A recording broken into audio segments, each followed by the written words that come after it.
Look at this chart. That is not normal. That is not a healthy market doing healthy market things. That is gold behaving like it just drank 5 energy drinks and realized the world is ending. For the last 40 years, gold has been the boring, safe choice. It averaged a cute, steady 2% return. But over the last 5 years, it's averaging nearly 20% per year. It is crushing it. And the weirdest part? Nobody seems to agree on why.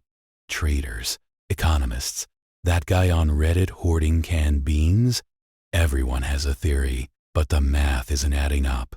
Something is happening underneath the surface of the global economy, and today we are going to find out what it is.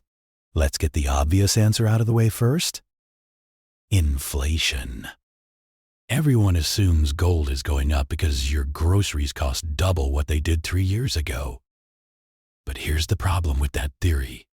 If gold was just reacting to inflation, it should have exploded in 21 when the CPI, Consumer Price Index, was skyrocketing, but it didn't. It barely moved. Gold only really started this massive rally recently. So, while inflation is part of the story, it's not the main character. The real driver is something much quieter. And honestly, much scarier. The real reason gold is hitting all-time highs isn't because you are buying it. It's because foreign countries are quietly breaking up with the US dollar. Think of it like a relationship, where one person slowly deletes the couple photos on Instagram before officially ending it. That is what central banks are doing. For 80 years, the dollar was king. It was the global reserve currency. But look at the data. 20 years ago, central banks held 70% of their reserves in US dollars. Today, that number has dropped to 58%.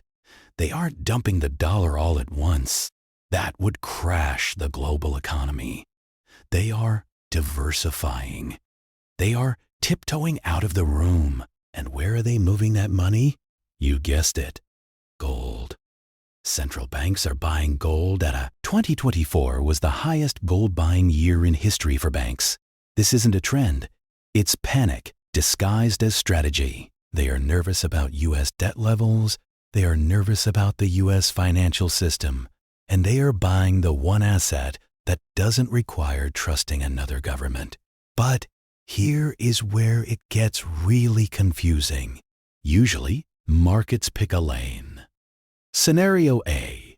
Investors feel great, so they buy stocks. Risk on. Scenario B. Investors feel scared, so they buy gold. Risk off. Right now, we are doing both. The stock market is at all-time highs, partying like nothing is wrong. And simultaneously, gold is at all-time highs, signaling that something is very wrong. Stocks are priced for a perfect future. Gold is priced for a disaster. They can't both be right. So, WTF is happening to gold? It's not a meme trade. It's not just inflation. It is the sound of the biggest financial players in the world hedging their bets against the US dollar. They aren't panic buying yet. They are preemptive positioning. They are building a lifeboat before the ship hits the iceberg. And if the central banks are worried enough to buy record amounts of gold, maybe we should be paying attention too. What do you think? Are stocks right? Or is gold right? Let me know in the comments. And don't forget to like and subscribe for more deep dives into the money world. I'll see you in the next one.